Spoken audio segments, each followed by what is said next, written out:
this is a landmark move by the government to rationalize the tax structures in GST. There will now be 2 rates, as a result of which the overall goal is to really kickstart consumption in the country, take it to the next level.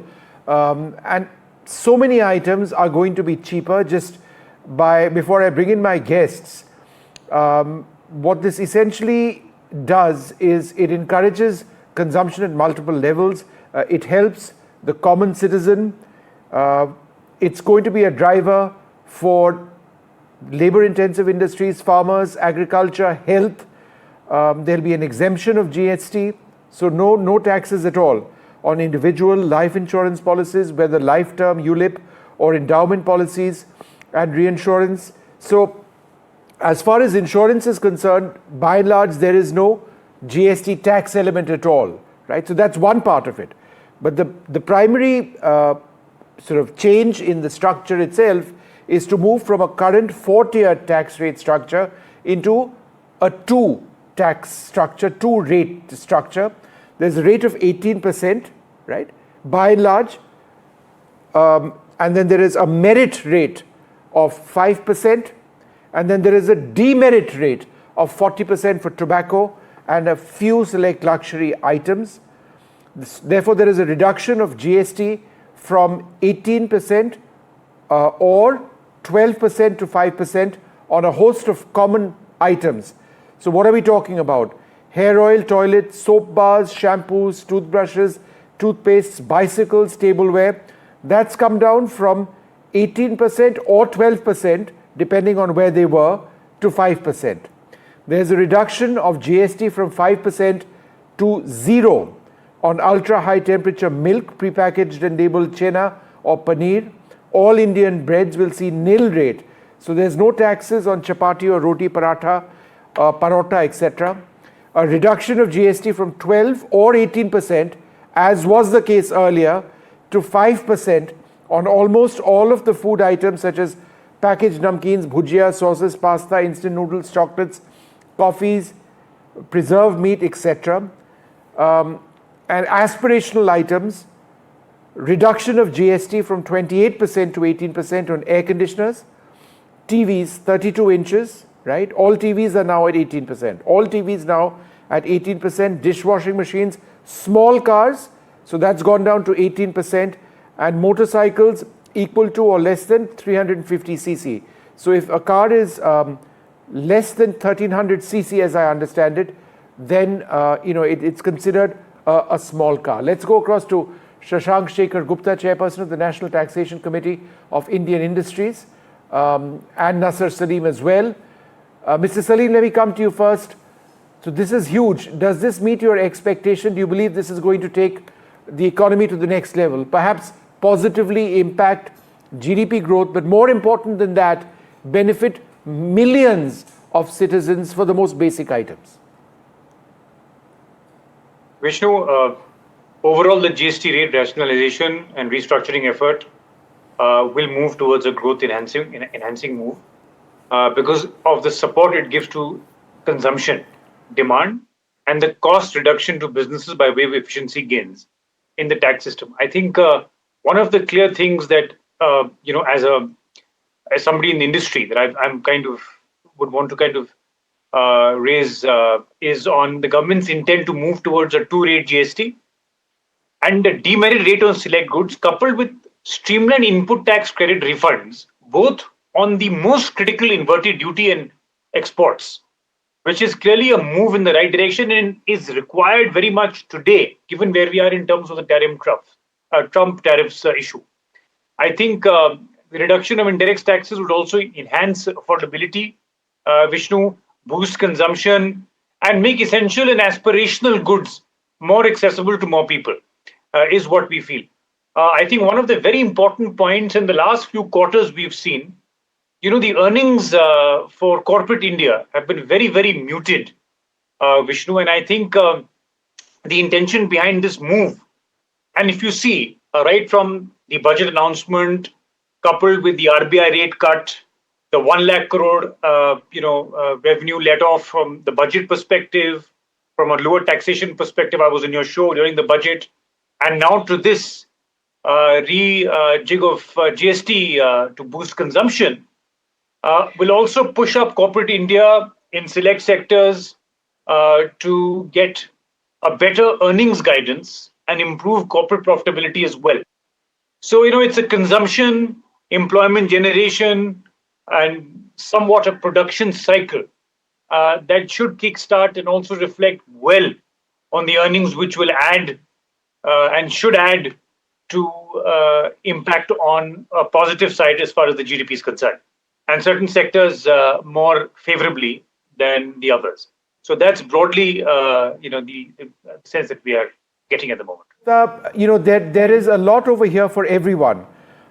Farmers gain a great deal. Common citizens gain a great deal across the board. Also in terms of insurance, where you're not by and large taxed at all. It encourages people to invest in health insurance, life insurance, etc., etc. What is the larger sort of message over here? Is this merely a populist move? Or do you believe that this is something which is going to stimulate the economy? And do you believe that whatever it is that the government suffers by way of a fiscal quote-unquote loss, will more than be taken care of by the boost in consumption? Vishnu, clearly, as far as the government is concerned... Just half a second. I just wanted to take that to Shashank Shekhar Gupta. Mr. Sure. Gupta, go ahead. Thank you. Thank you, Mr. Vishnu. And what I certainly believe is that this is a landmark move. This is something which is beyond expectations. To come so far from a country where we had so many indirect taxes in the history, to move to a unified tax and then to move to a two-tier tax rate, I think it's totally landmark. It is beyond expectations. As far as the revenue impact is concerned, in the shorter term, there might certainly be a revenue impact because we are seeing a very high change in tax rates from 28% to 18%. That makes a difference of 10%. From 12% to 5%, that makes a difference of 7%. Then there are also items who are moving to nil category. Yeah. That may be 5% or 12%. So in the short term, definitely there might be an impact. But I believe in the longer run, this is going to add to the treasury, to the revenue collection. It will spur economic growth. It will leave more disposable income in the hands of the population. It meets the aspiration. It meets the demands of the population of our country. And I think, especially in the present times where the global scenario is volatile, I think this totally helps in making us a domestically an economy which should grow with an insight. It's interesting that the Revenue Secretary stated a number of 48,000 crores as a potential financial implication of the government taking the step. But then, and I want to repeat this, categorically said that this was based on statistics and numbers, I think, from 2023, 2024, and that the actual projected financial implication might not be that 48,000 crores, it might be something else. But that number of a quote-unquote loss, because he refused to be drawn in to the use of the word loss, needed to be seen in context, because he was absolutely certain that this was going to work, that this was going to boost consumption. Mr. Salim, would you like to come in on that? Because when people interpret all of this, they say, what is the loss the government is going to sustain? And his point is, it's difficult to define a number. I think you're on mute. Vishnu, I completely, kind of agree to that logic to say that, we can't comment on the kind of impetus or fillip that this will, give to the entire consumption space. So, in order to put a perspective to a number will be difficult at this stage. But I think the premise, which is where economics comes in, to say that, listen, if you have essential goods and commodities, and if you reduce consumption tax, in this case, reduce those taxes, it will, increase in aspirational goods and consumption of those, which will ensure that a higher volume gets generated or a higher surplus or what should I say, a bigger momentum on the sales numbers start to show up. Thereby, your revenue loss on account of tax outflow, which you've let go, will come in the form of higher number or higher sales. Now that logic obviously holds true, Vishnu, but it's also a very thin line. I mean, we need to realize that there is a lot of money which is currently sitting on the sidelines. There are sectors which did really well in the last 4 quarters, but the last 2 months, last 2 quarters specifically, the last quarter, the results have not been very encouraging. Sure. We've had single-digit earnings as far as major companies are concerned. We've been hit by tariff impact hugely, and I think this entire prudence, or this balance rather, between tax, GST cuts, and hoping that this will give fillip to a more consumption, members of the public consuming more, is a logic which is walking on a tightrope, but is will fall in place hopefully, because there is a potential, an appetite for more consumption now to get better, and also not to forget, you're also moving in a lot of goods and services in the formalized sector. Okay, half a second, Mr. Salim. I just want to go back to Mr. Gupta. What is important over here is also another aspect of this. There is a demerit tax of 40% on a certain set of items. Tobacco items, gutka. This is obviously an important step which the government feels it needs to be done to ensure that the health of people is protected. But then there is also vehicles above 1300 cc, as I understand it, which is also something which is going down. So Shashank Shekhar Gupta, your thoughts on this demerit amount? I mean, there would be obviously some people who are not pleased about it.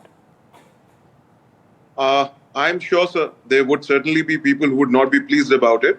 But I think if we look at the demography at large, I think it would not make much of a difference. These products are already placed at such a high tax rate.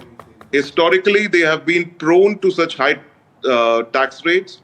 And going forward, I think what the government simply intends is to maintain status quo. The intention of the government is very clear. They want to make a change for the middle class. They want to make a change for the masses. But for thin items, for luxury items, the government intends to maintain status quo to ensure there is minimum impact on the treasury. And I think to that extent, it's a welcome step. Rishabh Bhatnagar, my colleague, joins me as well. So daily essentials are impacted. Healthcare, affordable education, uplifting farmers, automobiles of a certain category, and electronic appliances as well. So, just for the benefit of the common person, Rishabh, watching this, they would all feel, I dare say we would all feel, relief at a certain level. Basic food items, aspirational items, even air conditioners, the price has come down. So there's a bit in it for essentially the large amount of the middle class in this country. Right, Vishnu, that is exactly what the finance minister started her press briefing with the fact that these reforms have been carried out with the focus on the common man. And the first set of GST rate cuts on slabs being moved to a low slab, items being moved to a low slab. She said the first set of items that she listed were daily use items by common man. Those include hair oil, shampoo, toothbrushes, cycles, tableware, as well as kitchenware. Again, this is a very limited list. We'll have the larger list come out very, very soon. But the first point was the fact that these are very much directed at the common man. We also had the insurance premium cut down, and the finance minister in the press briefing made it a point to say that the government will take all steps to ensure that these benefits actually pass down to the end consumer. It's not just about insurance companies benefiting from it. the benefits need to trickle down right to the consumers as well. So it's a clear focus of this government is to ensure that these benefits trickle down to the common man. You have ultra high temperature milk coming down from 5% to nil, so absolutely no GST on that.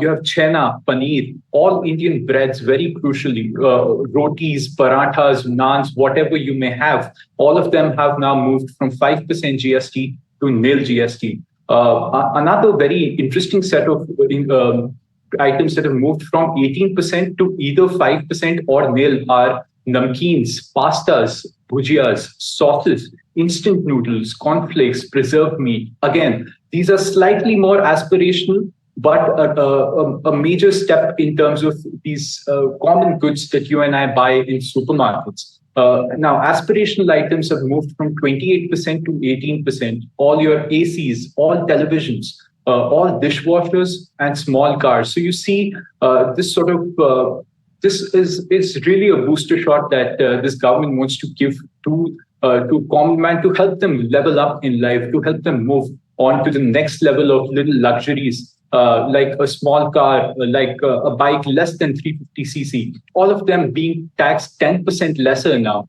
So clear indication of what the government wants this to go in which direction. All right. So these are a couple of very big steps. I just wanted to go back to Mr. Salim. Let's look at this from a larger standpoint. This comes at a time when India faces a great deal of burden from the United States, 50% sanctions and tariffs. I find it interesting that the finance minister said that this was not linked to what was happening with the United States because discussions were going on for a year and a half or so. Be that as it may, there are sectors which have been vulnerable in the past or are going to be vulnerable because of sanctions, which would stand to benefit, right? Textiles, for example. No, absolutely, Vishnu. I think, as I told you, it's not going to be so easy. There is while we are betting and the stakes are high to say that there is going to be aspirational consumption, a demand which is going to shoot up. But let's understand that some of these industries that we are going to be hit because of the tariff issue will get impacted, and the entire chain will get impacted. Right? We are hearing various sources today telling us that textiles, carpets, OEMs to certain defense equipments, all of those, they employ a large chunk of people. Please understand that. We just saw in Uttar Pradesh, for example, the carpets, the manufacturers in Bhadohi district, for example, they've come out and said that, we are sitting on huge amount of losses. The smaller and medium enterprises who are generally a large employer, and contribute to India's GDP as well, both on the organized and the unorganized sector, will also face some of those challenges because, we get hit by tariffs.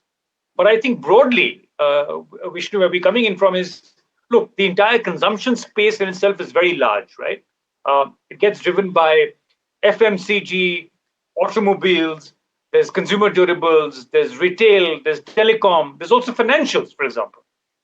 When you look at the other side of the table, you look at, for example, automobiles. When you're looking at automobiles, please do understand that the entire impact will also have a positive impact from banks.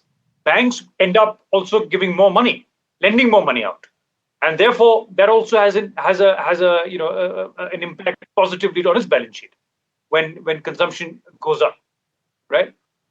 So,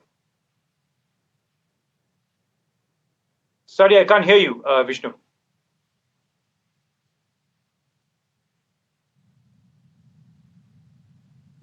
Right.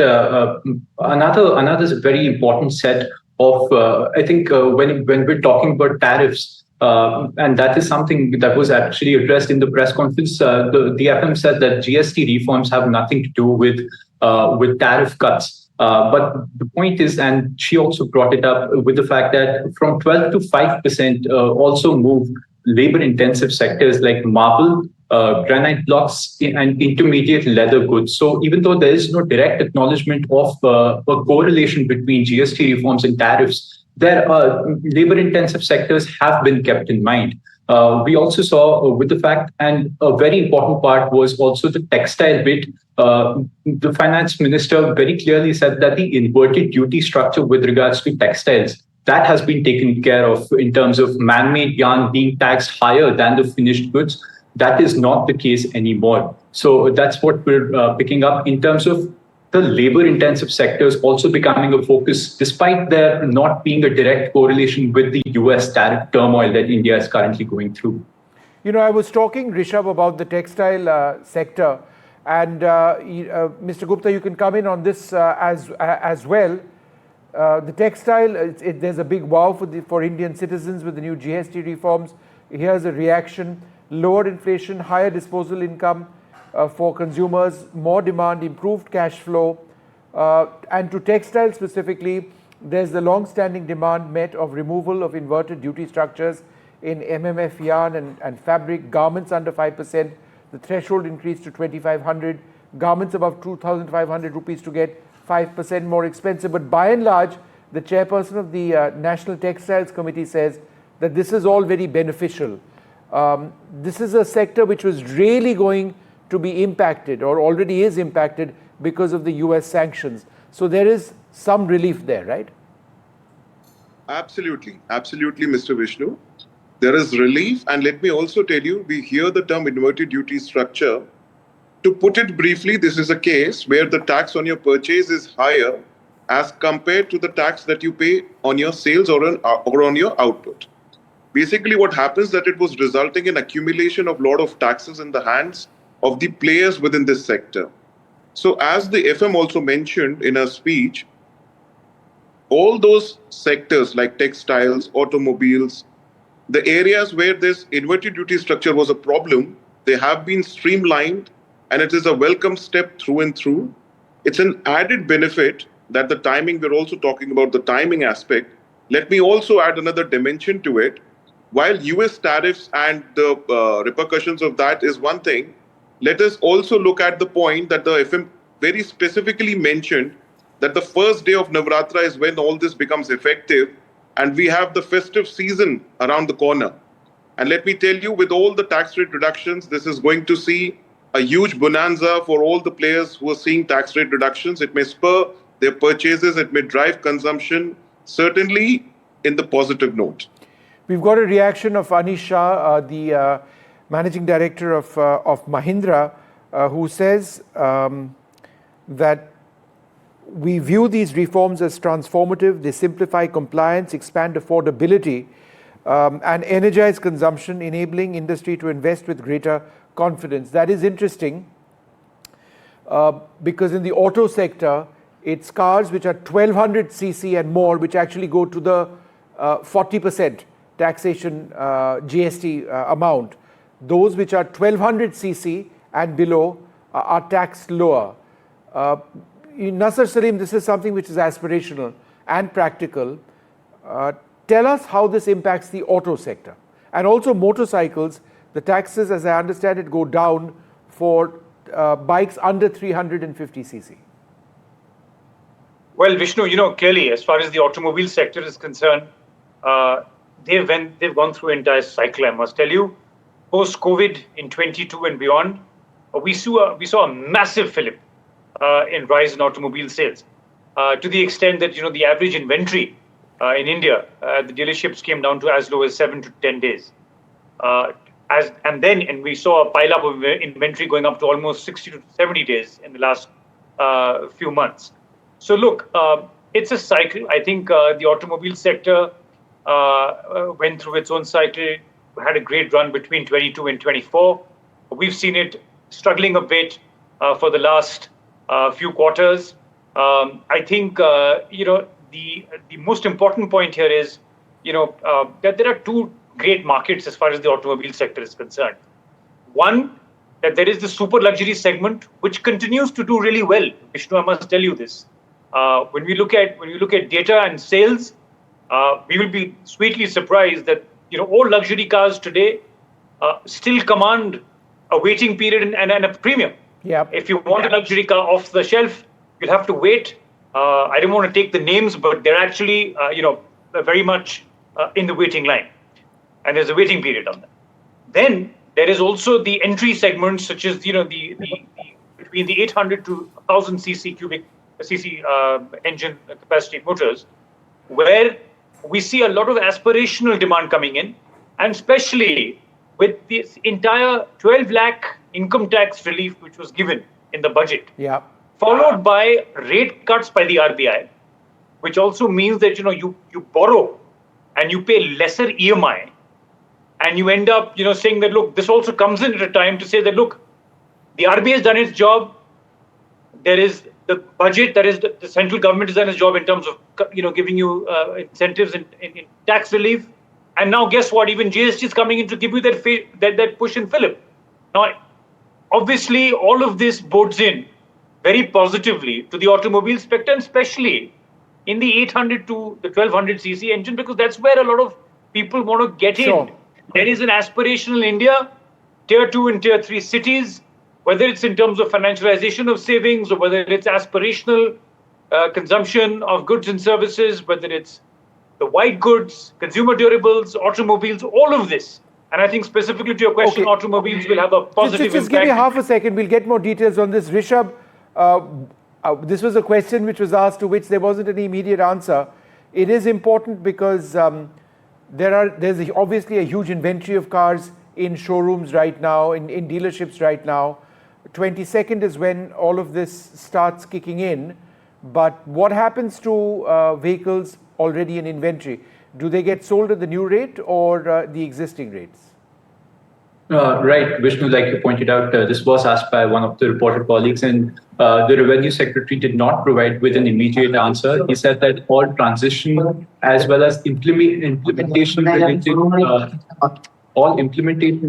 queries will be taken care of very, very soon. In fact, I have the FAQs open with me. And it does mention that what happens to the applicable rate of tax if supplied goods or services before the change in GST come into force, but the invoices were issued later. So I believe that whatever the dealer has purchased it as of date, those continue.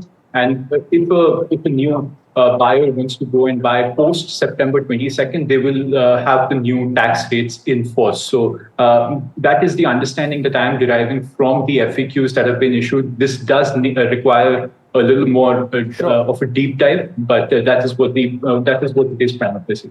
Mr. Gupta, I find it interesting that, and we haven't spoken about this, but if we are talking about nation building and infrastructure building, there's very little that's more important than cement. And so cement is the backbone that sort of is of our nation in a sense, and infrastructure. That comes down as well. So that impacts ports, power trade, railways, mobility. It fuels jobs and construction all across. And therefore the secondary and the tertiary benefits are huge, not only in terms of infrastructure creation, but employment. Right? Absolutely, Mr. Vishnu. I couldn't agree with you more. And let me tell you, while in FM's speech, she only mentioned that the perspective that she's coming from for reduction of tax, specifically for cement, she was talking about the end user getting their home constructed. But as you rightly mentioned, it has very, very wide pervasive impact across the entire infrastructure paradigm, entire cost which is invested. These are largely cost debt avenues where there is no credit available for the tax paid on purchases, which is otherwise usually allowed in the GST scenario.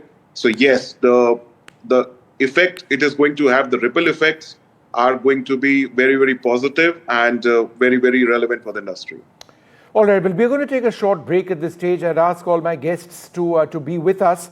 It's a landmark evening, and the news of this came at 10 p.m. at night. There's been a consensus among all the states to go in for the mega reforms, GST 2.0 if you like. There is a massive reduction in prices of several items, and this is meant to spur consumption massively. And if it works out the way the government expects it to, then it would at some stage impact our GDP growth as well. But that's another statistic, and they don't want to speculate on that. But they do believe that the financial implications, whatever they are, will more than be compensated by what people spend. So it's a win-win situation all around. That's the expectation. Will it work out that way? It's going to take a long time, several months, to actually get an idea of where this is headed. We'll take a short break, come back.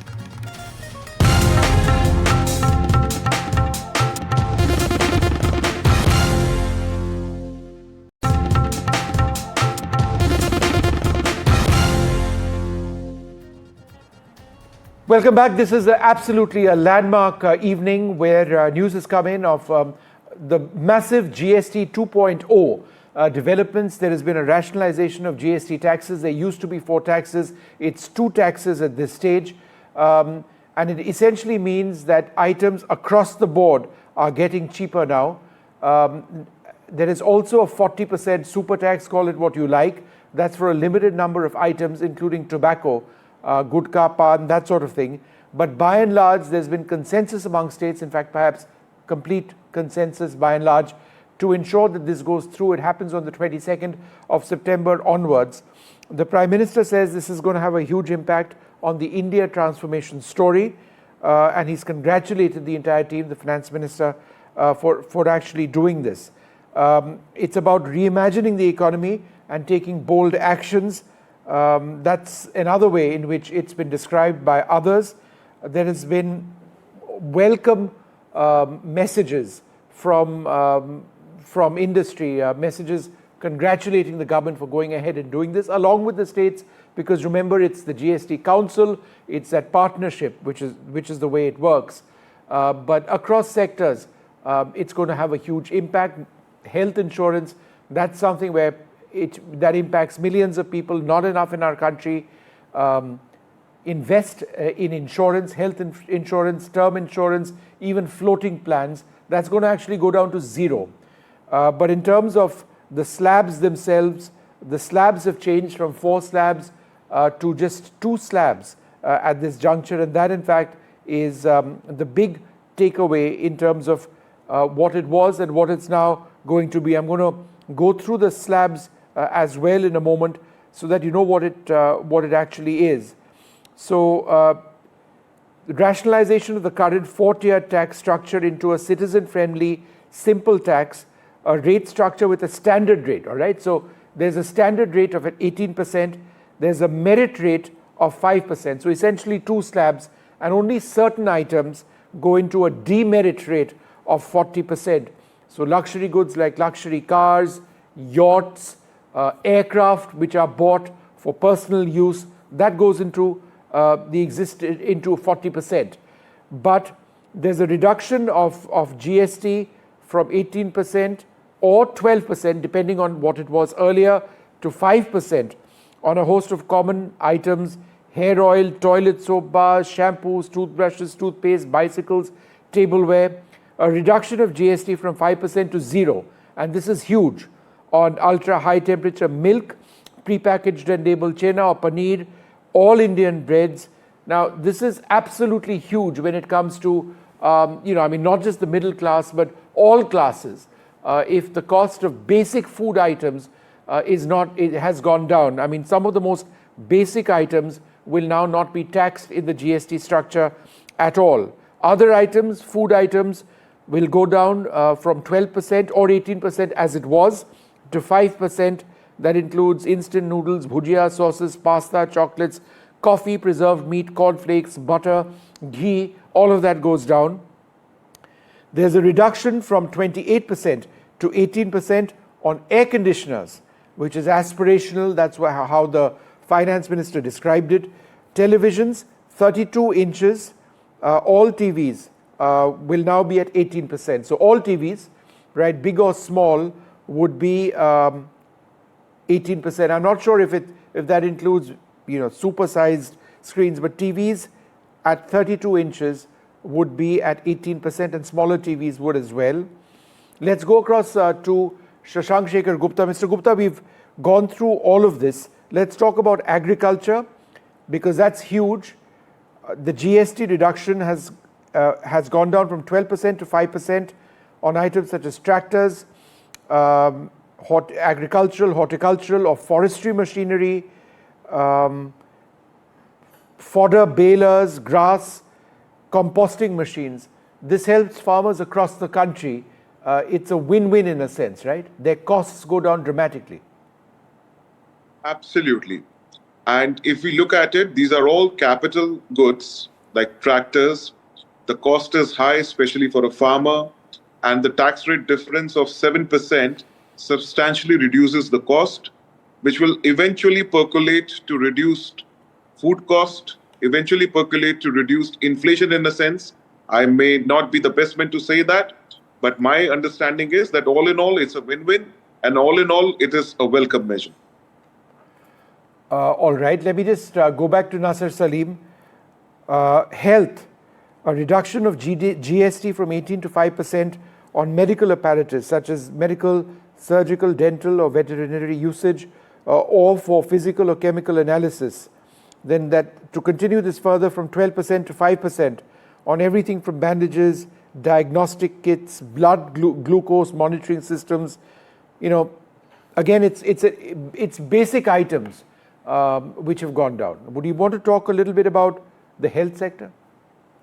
Vishnu, absolutely. I think, if you were to look at a comparative study and understand one's disposable income, where it usually gets exhausted in countries like ours, is medical inflation.